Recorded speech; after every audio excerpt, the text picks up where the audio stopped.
semuanya, welcome back. Teman-teman gimana nih kabarnya? Semoga sehat selalu ya. Selama masa pandemi ini pastinya penting banget kan untuk menjaga kesehatan kita agar bisa terhindar dari virus COVID-19. Nah, selain sehat secara fisik nih, kita juga harus sehat secara mental loh. Ngomongin sehat mental, kalian tahu nggak sih apa itu sehat mental?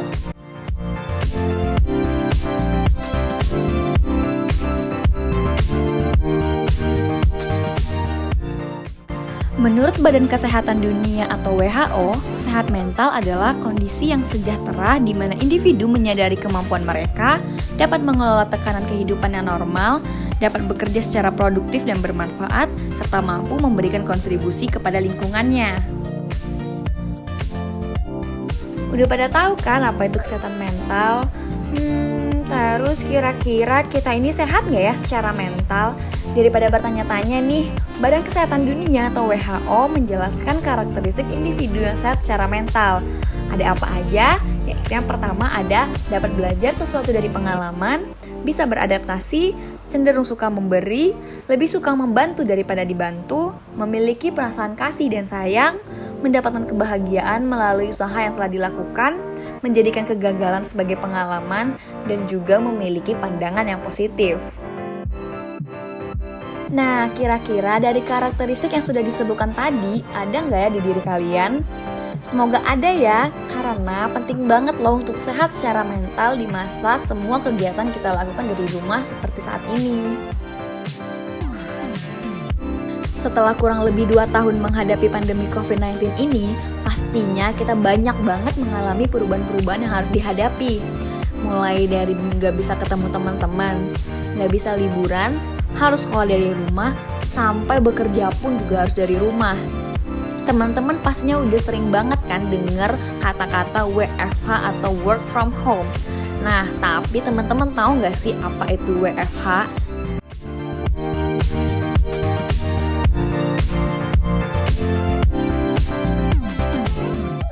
Work from home atau WFH merupakan suatu istilah bekerja dari jarak jauh. Lebih tepatnya, bekerja dari rumah sehingga pekerja tidak perlu lagi untuk datang ke kantor atau sekolah maupun universitas untuk tatap muka bertemu dengan rekan lainnya. Nah, untuk masa-masa sekarang ini, WFH merupakan kebijakan yang paling tepat dilakukan karena dapat mencegah penularan COVID-19. Tapi sama seperti hal lainnya, WFH juga nggak cuma ada dampak baiknya aja kan? WFH juga memiliki dampak negatif loh, diantaranya menurunnya motivasi pekerja yang kemudian juga akan menyebabkan penurunan kinerja pegawai. Selain itu, juga dapat menyebabkan stres kerja hingga burnout. Ngomong-ngomong tentang stres kerja dan burnout nih, emang apa sih stres kerja dan burnout itu?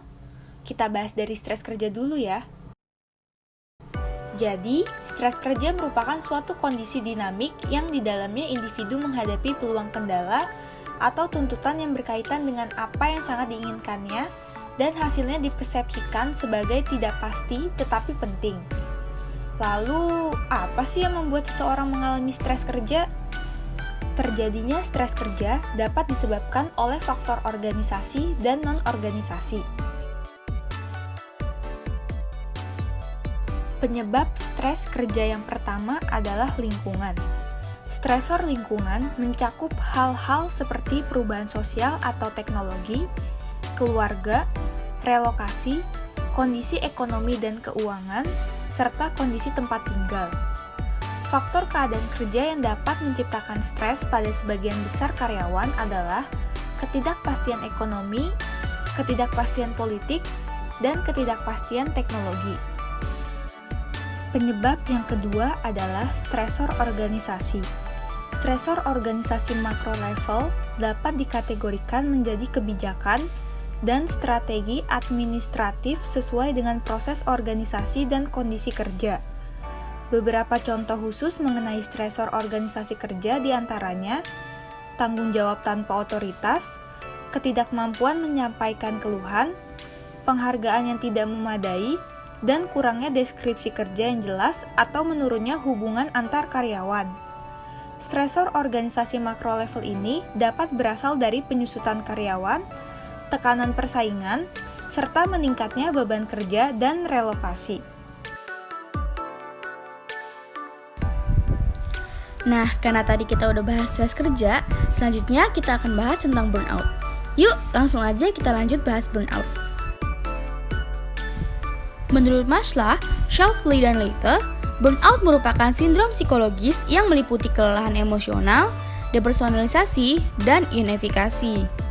Menurut pendapat dari Baron dan Greenberg, burnout dapat terjadi karena dua faktor, yaitu faktor eksternal, yang meliputi kondisi kerja yang buruk, kurangnya kesempatan untuk promosi, adanya prosedur dan aturan-aturan yang kaku, gaya kepemimpinan yang kurang konsiderasi, dan tuntutan pekerjaan. Selanjutnya ada faktor internal, yang meliputi jenis kelamin, usia, dan juga harga diri. Selain dapat menyebabkan penurunan kinerja pegawai, burnout juga dapat menyebabkan gangguan psikologis terhadap pekerja seperti depresi, gangguan pada psychological well-being, dan mengganggu kesehatan seperti susah tidur, sakit kepala, dan lain-lain. Menurut survei yang dilakukan oleh situs web monster.com, ditemukan bahwa terdapat 51% pekerja yang mengatakan bahwa mereka merasakan burnout selama diterapkannya WFH pada tempat kerja masing-masing. Lalu, sebanyak 52%-nya lagi didapatkan bahwa para pekerja tidak ada planning untuk cuti dengan tujuan agar dapat mengurangi tekanan yang dialami. Selain survei tersebut, terdapat juga survei yang dilaksanakan oleh Gallup pada bulan September 2020 lalu, di mana dalam survei tersebut didapatkan bahwa pegawai yang melaksanakan WFH dominan mengalami burnout dibandingkan dengan bekerja secara offline. Wah, ternyata cukup banyak ya masyarakat yang terkena dampak negatif dari kegiatan WFH ini. Kalau gitu, yuk kita simak pengetahuan baru dari narasumber kita yang keren banget mengenai apa saja sih hal-hal yang perlu kita ketahui saat bekerja dari rumah agar kesehatan mental kita selalu terjaga. Baik, selamat siang Pak. Bagaimana kabarnya hari ini? Selamat siang, Alhamdulillah baik. Selamat siang. Alhamdulillah, semoga kita semua diberikan kesehatan selalu ya Pak. Amin, amin. Baik, sebelumnya izinkan saya untuk memperkenalkan diri saya terlebih dahulu. Saya Rahel Kladifta Arela, merupakan mahasiswi Universitas Negeri Jakarta, Fakultas Pendidikan Psikologi Angkatan 2019. Yang mana pada saat ini saya sebagai perwakilan kelompok ingin melakukan wawancara kepada Bapak sebagai expert di bidang pekerjaan yang Bapak tekuni. Baik. Sebelumnya, apakah Bapak berkenan untuk memperkenalkan diri terlebih dahulu? Boleh? Baik Pak, silakan. Ya, nama saya Rismansyah. Kebetulan HRD di perusahaan CV Baja Gemilang Samasta yang lokasi di Jalan Pangkalan 2, Desa Cikiwul, RT 4, RW 02, Kelurahan Cikiwul, Kecamatan Bantar Gebang. Baik Pak, untuk mempersingkat waktu, kita mulai saja wawancara kita pada hari ini ya Pak. Boleh. Nah, pada saat sekarang ini diterapkannya yang namanya WFH atau Work from Home karena dengan tujuan untuk memutus rantai penyebaran COVID-19 dan mungkin dari diterapkannya WFH ini tentunya tidak semua pekerja atau karyawan yang paham bagaimana cara menjaga kesehatan mentalnya. Nah, pada sesi wawancara pada hari ini kita akan membahas terkait bagaimana cara menjaga kesehatan mental para pekerja atau karyawan yang di tempat kerjanya menerapkan WFH. Baik, kita masuk ke pertanyaannya yang Pak. Baik.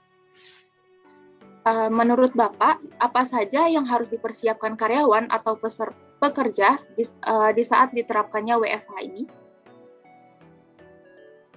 Hal yang paling pertama, kita kan untuk menunjang dalam terjalinnya untuk work from home ini kan seperti peralatan untuk kerja di rumah yang memadai, ya seperti laptop, media penunjang seperti koneksi internet itu juga perlu, ya kan. Dan jadwal-jadwal untuk kayak meeting Zoom seperti kerjaan, karena setiap karyawan itu kan semua harus tetap terjalin meskipun mereka di luar kerja, tetap mereka masih ada komunikasi satu sama lain, apalagi di bidang divisi yang masing-masing sama-sama satu divisi seperti itu. Dan untuk kebanyakan dari pekerja sendiri itu kan melupakan untuk masalah istirahat. Paling kita terapkan juga untuk jam kerja mereka juga kan nggak semaksimal mereka di kantor, tapi tetap istirahat yang cukup.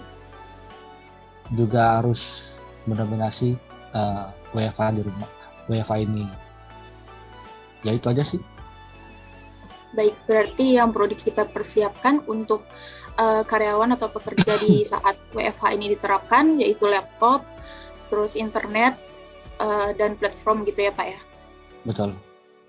Baik, lalu boleh nih Bapak memberi tips kepada para pekerja atau karyawan di luar sana bagaimana cara menjaga kesehatan mental di kala WFH ini?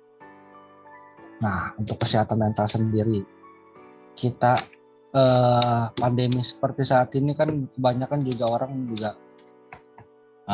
selalu berpikir paranoia, yang takut untuk kemana-mana, berketergantungan juga yang kita biasanya sama orang lain, jadi sama orang lain pun kita cenderungnya was-was. Iya. Yang pertama, yang penting jaga pikiran yang jernih, pikiran yang sehat. Yang namanya penyakit seperti ini kan kita nggak tahu asalnya dari mana, dan jaga kesehatan tubuh kita seperti vitamin itu juga perlu, istirahat yang cukup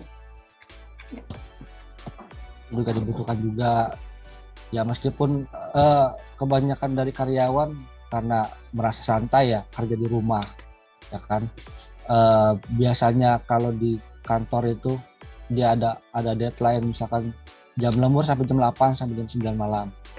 Kebanyakan dari mereka pun karena terlalu santai di rumah akhirnya mengabaikan waktu kerja dan cukup, dan yang penting ditemani dengan orang-orang yang baik juga, yang mendukung, yang support, jangan sampai mental kita down juga. Ya seperti itu. Baik, jadi tips dari Bapak, pikiran kita yang jernih, sehat, jaga kesehatan tubuh, istirahat yang cukup, dan didukung oleh orang-orang baik. Begitu ya Pak? Iya, betul. Sama satu lagi vitamin, jangan lupa. Baik Pak. Selanjutnya, menurut Bapak, apa saja yang boleh dan tidak boleh dilakukan para pekerja dan karyawan selama WFH agar kesehatan mentalnya tetap terjaga? Kita mulai dari yang boleh dilakukan oleh para pekerja dan karyawan selama WFH agar kesehatan mentalnya tetap terjaga, silakan.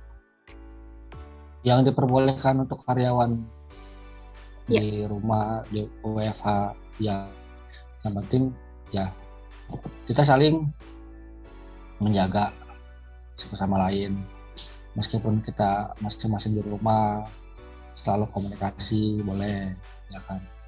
Kalau untuk menjaga kesehatan juga ya seperti itu. Untuk yang tidak boleh dilakukan apa Pak? Nah, kayak penyebaran virus ini kan kebanyakan di kerumunan. Hindarilah berkerumunan,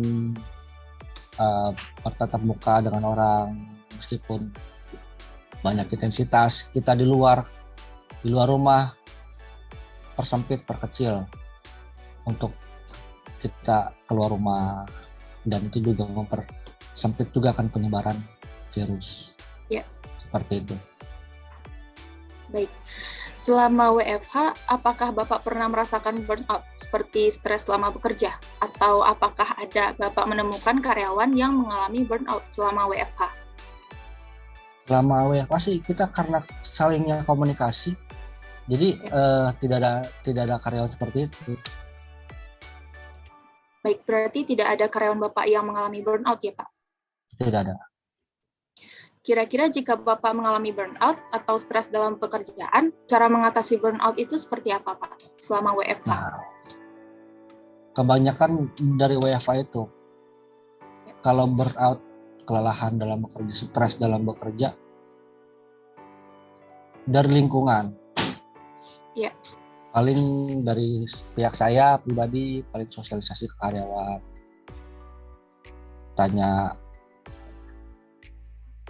kenapa, ya kebanyakan dari mereka itu kan karena permasalahan rumah tangga yang mereka sudah berkeluarga tapi tidak didukung oleh pihak suami atau istri, ya kan, yang biasanya bertemunya itu pagi dan malam.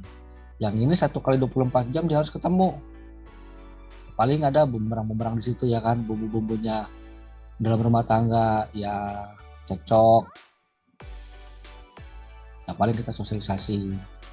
Karena pikiran yang jernih itu kan juga untuk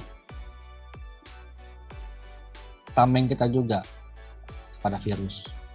Seperti itu.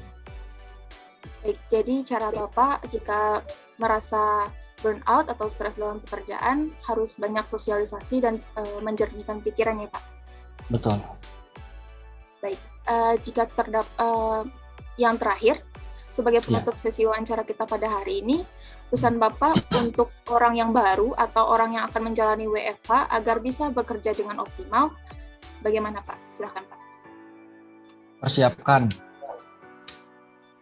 bahan-bahan untuk pekerjaan dalam di rumah, ya seperti alat penunjang laptop, data-data yang harus kita persiapkan juga dalam pekerjaan kita, media komunikasi yang penting itu, persiapan mental, karena kerja di rumah dan kerja di kantor itu kan berbeda. Kebanyakan mereka stresnya itu ya karena di rumah. Persiapkan mental, mesti banyak berpikir jernih, multivitamin, ya olahraga juga perlu juga, seperti itu.